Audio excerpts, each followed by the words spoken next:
मेरी जैन से शादी उसके घर वालों की लालच की वजह से नहीं टूटी थी। ईमान, तुम्हें पाकर ही तो मुझे एहसास हुआ खुदा तो मेरा भी है। ड्रामा सीरियल रद्द के एपिसोड 25 में आप देखने जा रहे हैं कि कैसे जैन पहले तो ईमान के घर में एंट्री दे मारता है और फिर फरहान और राहा के रिश्ते के लिए भी ये शर्त रखी जाती है कि सुम्बुल और जैन की आपस में शादी कर दी जाएगी। जैन तो सुनकर हिल जाता है और कहेगा कि भाई एक रिश्ता जोड़ने की खातिर अब आप लोग दूसरा रिश्ता जबरदस्ती तो मत जोड़े ना। मजेदार बात यह है कि ऐन शादी के वक्त जैन और ईमान का आमना सामना होगा इस बात पे। जैन किस तरह से देखकर ईमान को खुद को संभालेगा और सोचेगा जरूर कि भाई शादी की भी तो ईमान की नन से। जिस वक्त ये लोग रिश्ता लेकर आते हैं उनके घर, उस वक्त ईमान और सलार आलम साहब से मिलने गए होते हैं उनकी तबीयत पूछने के लिए।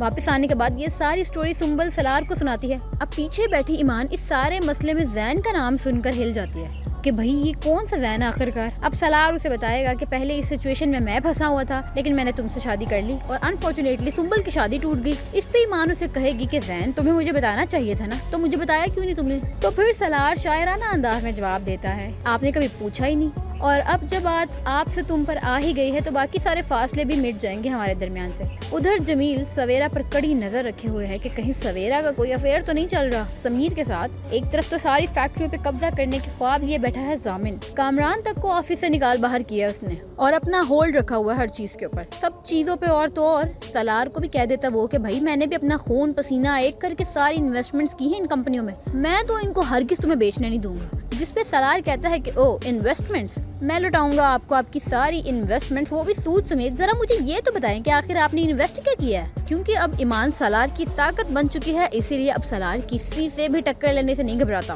तभी तो अब सलार अपनी माँ की एक एक कंपनी, एक एक प्रॉपर्टी जामिन और कामरान शैला सबसे वापस लेगा। उधर ये बात जब जैन पे एक्सपोज होगी कि सारी गलती उसकी माँ की थी, ईमान तो बेकसूर है, तो वो समझ जाएगा कि यार ईमान भी मेरी तरह की ही सिचुएशन से गुजरी है, उसने भी वही सब दर्द बर्दाश्त किया जो मैं कर रहा हूँ। लेकिन बर्दाश्त कौन करता है अपनी मोहब्बत को किसी और के आंगन में। इसीलिए अब जैन हर मुमकिन कोशिश करेगा ईमान को वापस अपनी जिंदगी में लाने की। ठीक है जैन बेकसूर है, लेकिन क्या ईमान को सलार को छोड़कर जैन के पास वापस जाना चाहिए? और क्या जैन की सुम्बुल से शादी हो जानी चाहिए? सुम्बुल से शादी के बाद भी तो दोनों एक दूसरे के सामने ही रहेंगे ना। अपनी राय कमेंट सेक्शन में बताइएगा। तो जनाब आने वाली एपिसोड बहुत ही ज्यादा मजेदार होने वाली है। वीडियो तो आपको बहुत अच्छी लगी होगी तो लाइक और शेयर भी करते जाएं और चैनल को सब्सक्राइब कर लें। Stay tuned with gossip shorts.